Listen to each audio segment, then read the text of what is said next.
दोस्तों नमस्कार, स्वागत है आप सभी का आपके अपने YouTube channel MS YouTube study पर।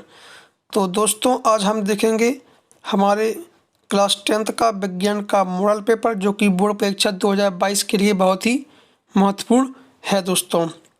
क्योंकि अगर आप लोग इसे देख लेते हैं और इसके जो क्वेश्चंस हैं अगर आप लोग उनको हल कर लेते हैं तो आप लोगों को पक्का बोर्ड एग्जाम में 90% नंबर आप लोगों के आएंगे दोस्तों।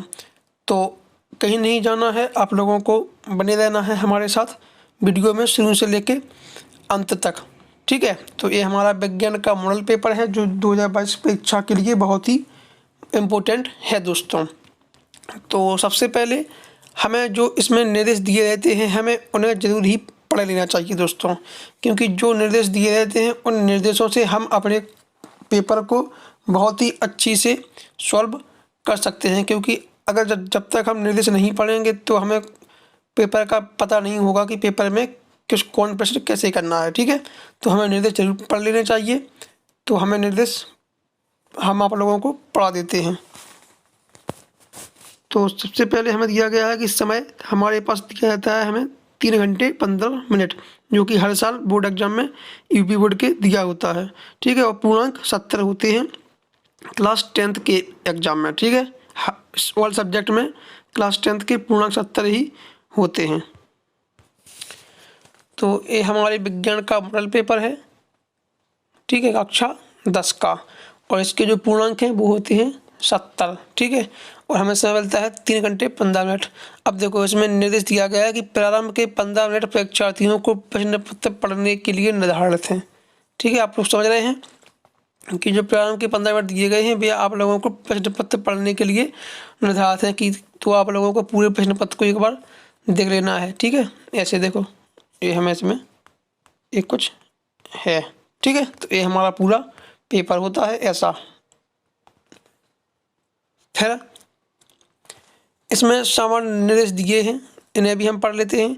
यह प्रश्न पत्र 3 खंडों का खा गा में विभाजित है, ठीक है। तो यह प्रश्न पत्र 3 खंडों में विभाजित है। तो आप लोग देख सकते हैं यहाँ पर, ये देखो ये हमारा खंड का है। फिर यहाँ पर देखिए यहाँ पर खंड खा होगा। तो आप लोग देख सकते हैं ये हमारा खंड खा है। और फिर हमारे पास होगा यहाँ पर खंड गा, ठीक है। तो ये हमारा खंड गा है। तो हमने सब देख लिया कि हमारे 3 खंड में प्रश्न पत्र विभाजित है, ठीक है। अब देखो प्रत्येक खंड का पहला प्रश्न बहुविकल्पीय है जिसमें 4 उत्तर विकल्प दिए गए हैं, ठीक है। सही हम आगे देख लेते हैं, यहाँ पर विकल्प दिए गए हैं, सही विकल्प चुनकर अपनी उत्तर पुस्तिका में लिखिए। प्रत्येक खंड का पहला प्रश्न, देखो प्रत्येक खंड का पहला प्रश्न आप लोग ध्यान से समझिए कि प्रत्येक प्रश्न खंड का पहला प्रश्न। तो देखो ये हमारा प्रत्येक खंड मतलब ये हमने खंड का ले लिया। तो इसका पहला प्रश्न है, ये सब बहुविकल्पी है। देखो इसमें कहा गया है कि किसी वस्तु का वस्तु से बड़ा आभासी प्रतिबिंब बन सकता है उत्तल दर्पण पर, अवतल दर्पण पर, समतल दर्पण पर और अवतल लेंस पर, ठीक है। तो ये हमें इसमें 4 विकल्प दिए गए हैं जिसमें से हमारा कौन ही एक ही सही होगा। तो उसको हमें अपनी उत्तर शीट में मतलब आंसर शीट जो आप लोगों को दी रहती है उत्तर पुस्तिका, तो उसमें आप लोगों को इसका आंसर लिखना होता है, ठीक है। तो ये हमें बहुविकल्पी प्रश्न दिए होते हैं। देखो प्रश्न 1 है, ये देखो इसके हमें प्रश्न घा तक दिए हैं, मतलब 4 क्वेश्चन दिए हैं इसमें। एक घा गा खा वे का, ठीक है। तो हमने ये पढ़ लिया, ठीक है। और हमें इंस्ट्रक्शन इसके मिल गए हैं, ठीक है। और हम देख लेते हैं प्रत्येक खंड के सभी प्रश्न एक साथ करना आवश्यक है। प्रत्येक खंड नए प्रश्न से प्रारंभ किया जाए। तो आप लोग आई होप सब लोग नए प्रश्न से स्टार्ट करते होंगे प्रत्येक खंड को, ठीक है। और सभी प्रश्न अनिवार्य हैं, ठीक है। ये तो आप लोग जानते हैं कि सभी प्रश्न जब पेपर आया है तो सभी प्रश्न अनिवार्य तो होंगे ही दोस्तों। तो आप लोग इतना जानते हैं, ठीक है। वैसे भी प्रश्न अनिवार्य होते हैं क्योंकि तभी तो भी हमें दिए होते हैं सॉल्व करने के लिए, ठीक है। तो प्रश्नों के निर्धारित अंक उनके सम्मुख दिए गए हैं, मतलब कि कौन क्वेश्चन कितने नंबर का है ये आप लोगों को इसके सामने दिया रहता है। फॉर एग्जांपल ये हमारे पास क्वेश्चन है प्रश्न 1 का। तो ये देखो ये यहाँ पर लिखा है 1, तो मतलब ये हमारा 1 नंबर का है। प्रश्न में दिया गया है प्रश्न खा की प्रतिरोधकता का ऐसा ही मात्रक है, तो ये लिखा एक, तो ये हमारा 1 नंबर का क्वेश्चन है। ऐसे ही आप लोग यहाँ देख सकते हैं, जैसे कि मान लो एक क्वेश्चन हमारे पास एक है, ये देखो संक्षारण किसे कहते हैं, धातुओं की संक्षारण रोकने की 2 विधियाँ लिखी है। तो ये देखो ये हमारा 1+1, ठीक है, बराबर 2 नंबर का ये क्वेश्चन हमारा है। तो इसके सम्मुख इसके सामने हमें इसके प्रश्न के जो जितने नंबर का होता है उसके अंक दिए रहते हैं, ठीक है। तो ये हमारा इंस्ट्रक्शन नंबर 5 यही कह रहा था, ठीक है।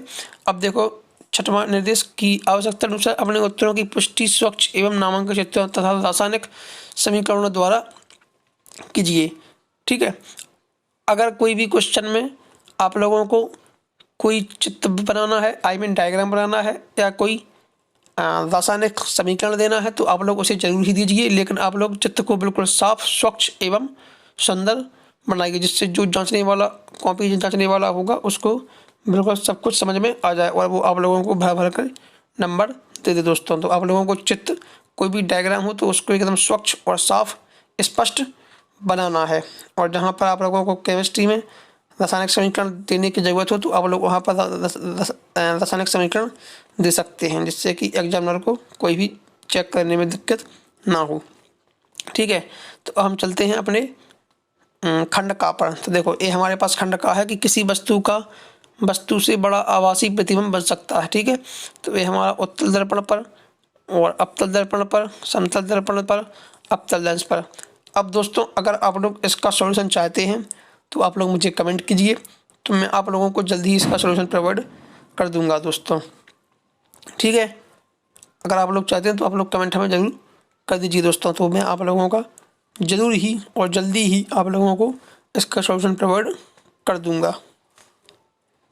फिर देखो हमारे पास प्रश्न नंबर खा है कि प्रतिरोधकता का ऐसा ही मात्रक है, ओम मीटर स्क्वायर, गुलाम, वोल्ट मीटर या ओम, ठीक है। तो इन चारों में से कोई एक सही आंसर है, वो आप लोगों को लिखना है।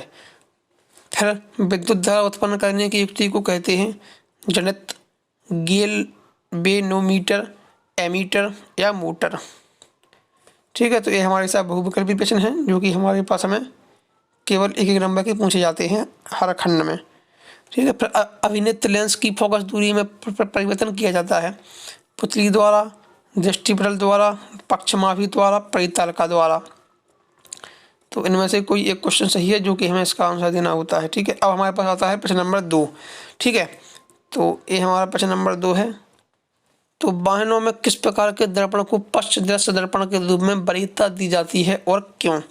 तो इसका भी हमें आंसर लिखना होता है, इससे हमारे 2 नंबर पक्के हो जाते हैं दोस्तों।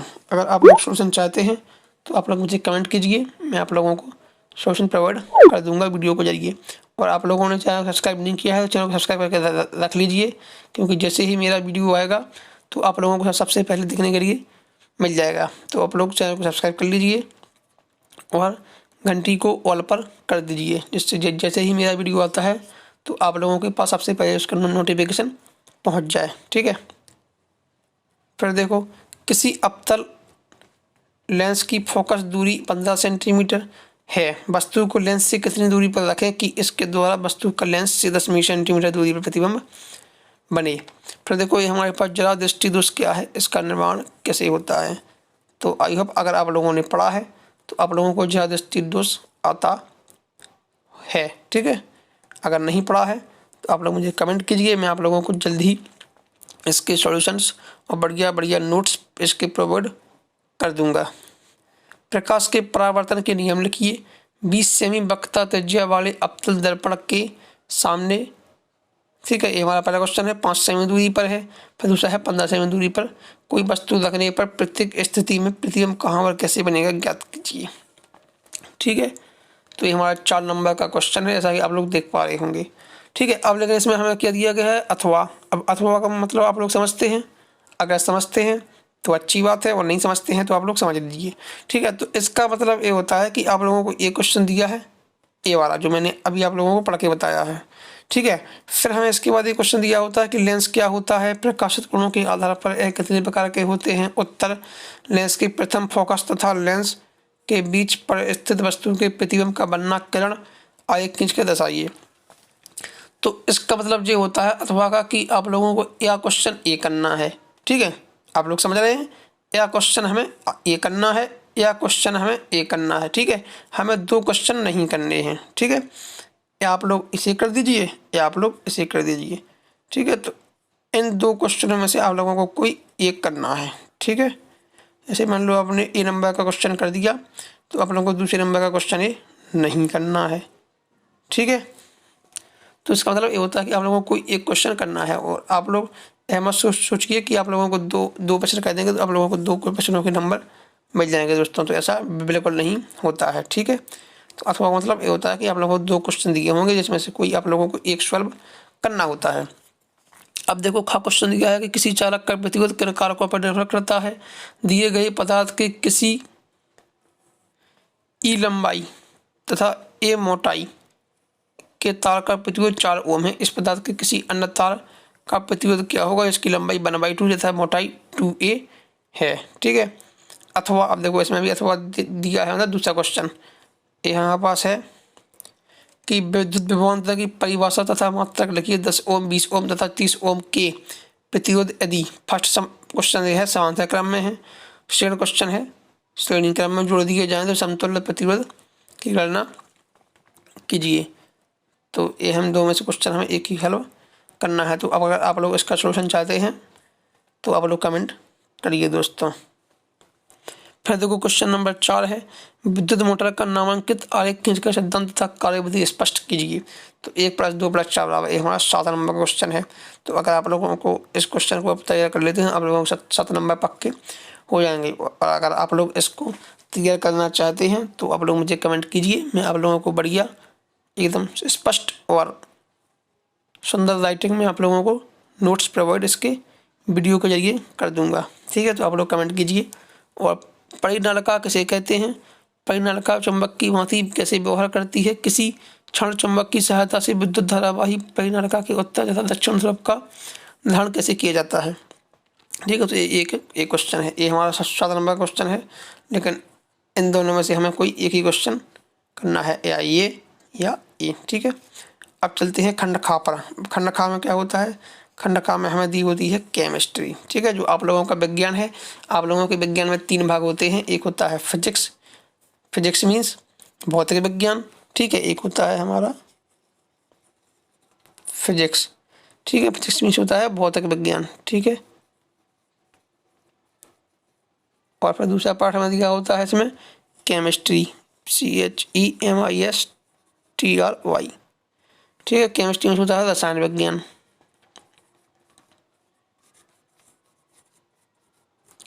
ठीक है। और फिर हमारा होता है एक इसमें हमारा बायोलॉजी, ठीक है, यानी जीव विज्ञान। तो ये हमारे 3 पार्ट में क्वेश्चन, ये हमारा 3 पार्ट में जो विज्ञान होता है 10th का वो बटा होता है, ठीक है। तो सबसे लास्ट में हमें खंड गा में जीव विज्ञान ही आती है दोस्तों, ठीक है। सबसे पहले भौतिक विज्ञान, सेकंड नंबर पर रसायन विज्ञान और 3rd नंबर पर जीव विज्ञान, ठीक है। तो हमारा खंड का आ गया। तो जैसा कि उसने कहा था निर्देश में कि सब क्वेश्चन हमारे बहुविकल्पी होते हैं प्रत्येक खंड में, तो ये भी हमारा बहुविकल्पी ही है, ठीक है। तो ये हमें दिया गया है कि Zn।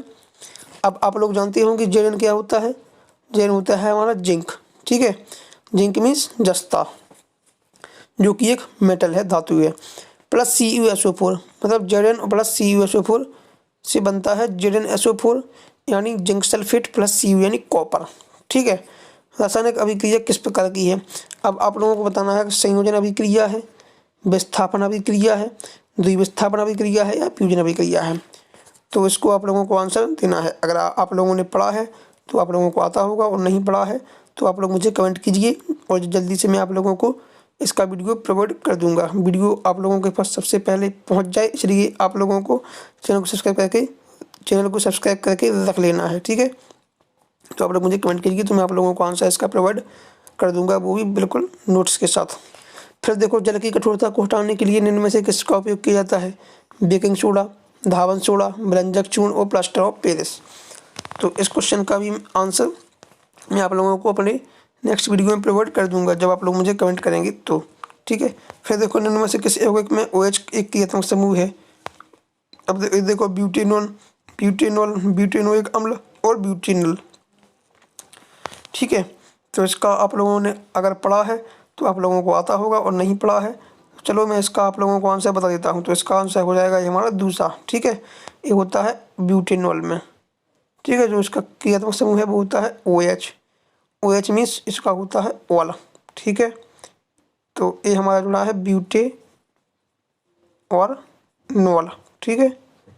तो हम ब्यूटेन में OH जोड़ेंगे तो ये हमारा हो जाएगा ब्यूटेनॉल, ठीक है। तो आई गेस आप लोगों को समझ में आ गया होगा। अगर नहीं समझ में आया है तो आप लोग मुझे कमेंट कीजिए, तो मैं इसका आंसर आप लोगों को बिल्कुल समझाकर हर क्वेश्चन का प्रोवाइड आप लोगों को वीडियो के जरिए कर दूंगा।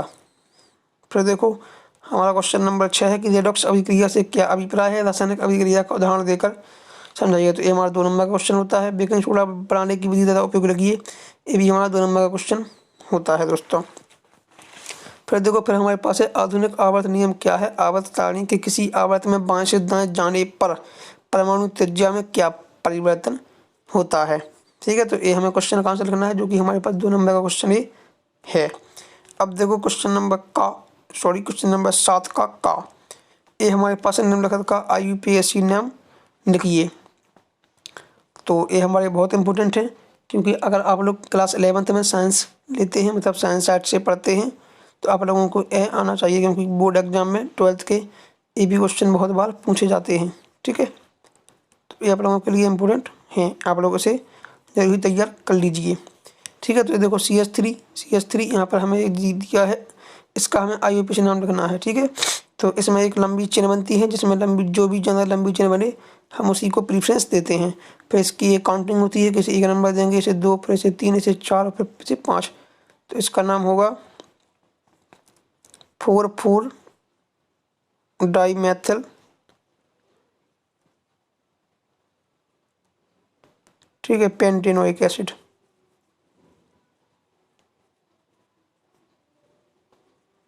ठीक है, अगर आप लोग इसे अच्छे से समझना चाहते हैं और इसको आप लोग करना चाहते हैं सॉल्व, तो आप लोग मुझे कमेंट कीजिए, मैं आप लोगों को इसको वीडियो प्रोवाइड कर दूंगा दोस्तों, ठीक है। तो आप लोग उससे बिल्कुल आसानी से इसे समझ सकते हैं उस वीडियो में, ठीक है। अब क्वेश्चन नंबर है इसी का दूसरा कि Cl है, ये देखो CH3 CH2 CH2 OH, ठीक है। तो इसमें जैसा कि मैंने आप लोगों को बताया कि इसमें एक लंबी चेन बनती है, तो आप लोग मुझे कमेंट कीजिए, तो उसमें आप लोगों को मैं सब कुछ समझा दूंगा, वो भी अच्छे से। फिर देखो क्वेश्चन नंबर ख इसका है संक्षारण किसे कहते हैं, धातुओं की संक्षारण रोकने की 2 विधियाँ लिखिए। तो ये हमारा 2 नंबर का क्वेश्चन है दोस्तों, ठीक है। अब बढ़ते हैं निम्नलिखित पर। देखो क्वेश्चन नंबर 8 है कि निम्नलिखित पर टिप्पणी लिखिए। कार्बनिक यौगिकों में प्रतिस्थापन अभिक्रिया, साबुन की सफाई प्रक्रिया और समजातीय श्रेणी, ठीक है। फिर इसमें दिया गया है अथवा। अब आप लोग ध्यान दीजिए, ठीक है। अब आप लोग ध्यान दीजिए कि इसमें अथवा लग गया। अथवा मतलब या ए करना है पूरा या ए करना है पूरा, आई गेस आप लोग समझ रहे होंगे। देखो या ए या ए, ठीक है। इसमें हमें 4 क्वेश्चन दिए हैं, इसमें तीन ही क्वेश्चन दिए हैं, लेकिन हमें इन दोनों में से इसमें से वो इसमें से केवल एक ही कोई करना है, आप लोग 2 नहीं कर सकते हैं, ठीक है। तो ये हमारे सभी 1-1 नंबर के क्वेश्चन हैं। देखो इसमें 7 क्वेश्चन हैं, वही हमारे सभी 1-1 नंबर के क्वेश्चन हैं दोस्तों। तो इसमें दिया गया है कि निम्नलिखित का रासायनिक समीकरण लिखिए। एथेनॉल सोडियम के साथ अभिक्रिया करता है, ठीक है। एथेनॉल क्या होता है, एथेनॉल यहाँ पर एथ नहीं एथेनॉल होगा, ठीक है। तो ये आप लोगों को आना चाहिए अगर आप लोगों ने पढ़ा है तो। फिर देखो एथिल अल्कोहल को 443 केल्विन ताप पर शांत सल्फ्यूरिक अम्ल के साथ गर्म किया जाता है। फिर मेथेन को वायु में जलाया जाता है। एथेनोइक अम्ल एथेनॉल के साथ अभिक्रिया करता है। आप लोग के पास बहुत से क्वेश्चन हैं, अगर आप लोगों ने पढ़े हैं तो आप लोगों को आता होगा, और नहीं पढ़े हैं तो आप लोग मुझे कमेंट कीजिए, फिर मैं आप लोगों को इसको वीडियो के जरिए सॉल्यूशन के साथ प्रोवाइड कर दूंगा, और बिल्कुल समझा कर, ठीक है। तो आप लोग इसे आसानी से बिल्कुल आसान भाषा में समझ जाएंगे। फिर देखो एथेनोइक अम्ल सोडियम कार्बोनेट क्रिया करता है। एथेनोइक अम्ल की सोडियम हाइड्रोजन कार्बोनेट के साथ क्रिया एथिल अल्कोहल का क्षारीय KMnO4, ठीक है, की उपस्थिति में ऑक्सीकरण, ठीक है। तो ये सब क्वेश्चन हमारे इस मॉडल पेपर में दिए गए हैं। फिर देखो खंड ग आ गया हमारे पास। खंड ग है कि निम्नलिखित प्रश्न नंबर का निम्न में से कौन सा मानव में मानव जनन तंत्र का भाग नहीं है दोस्तों। तो ये हमारी यहाँ से बायोलॉजी स्टार्ट हो जाती है। तो देखो जैसा कि उसने कहा था निर्देश में कि प्रत्येक खंड का सभी प्रश्न बहुविकल्पी है, तो देखो ये भी बहुविकल्पी है। देखो ये हमारे पास 4 इसके विकल्प दिए गए हैं। ये हमारा 1 नंबर का क्वेश्चन है दोस्तों। ठीक है, तो इसका जो भी आंसर होगा आप लोग को आता होगा। फिर देखो जीवाश्म ऊर्जा का स्रोत क्या है। ठीक है, पवन ऊर्जा, सौर ऊर्जा, कोयला और जल विद्युत। ठीक है, तो इनमें से क्वेश्चन में से इन्हीं ऑप्शन में से हमारा कोई आंसर होगा दोस्तों। और अगर आप लोग हमारे चैनल के माध्यम से पढ़ना चाहते हैं तो आप लोग चैनल को सब्सक्राइब कर सकते हैं। मैंने क्योंकि अपनी प्लेलिस्ट पे बहुत सी वीडियोज आप लोगों को पहले ही प्रोवाइड किए हुए हैं। ठीक है, पवन चक्कियों का उपयोग किन कार्यों को करने में होता है। 1 नंबर का क्वेश्चन है। आंतरिक ऊर्जा, रासायनिक ऊर्जा, दोनों कार्य, इनमें से कोई नहीं। ठीक है, तो इन सभी क्वेश्चनों को आप लोग सोचना चाहते हैं तो आप लोग कमेंट में मुझे जरूर कीजिए। वे पदार्थ जो जैविक प्रक्रम द्वारा अपघटित हो जाते हैं कहलाते हैं जैव निम्नीकरणीय, अजैव निम्नीकरणीय, जैव उच्चीकरण या इनमें से कोई नहीं। फिर देखो स्वपेशी पोषण के लिए आवश्यक परिस्थितियाँ कौन सी हैं और उसके उप उत्पाद क्या हैं। तो ये हमारा क्वेश्चन 2 नंबर क्वेश्चन है। फिर पुष्प के बीजांड का स्वच्छ नामांकित चित्र बनाइए। ठीक है, तो इसमें हमें से इसने चित्र का पूछ लिया है, आई मीन डायग्राम का। तो आप लोगों को स्वच्छ और स्पष्ट डायग्राम बनाना है, तभी आप लोगों को पूरे नंबर मिलेंगे दोस्तों। फिर जैव निम्नीकरणीय पदार्थ पर्यावरण को किस प्रकार प्रभावित करते हैं, तो इसका भी सॉल्यूशन हमें आंसर लिखना होगा। ठीक है, तो हमारा 2 नंबर का क्वेश्चन है दोस्तों।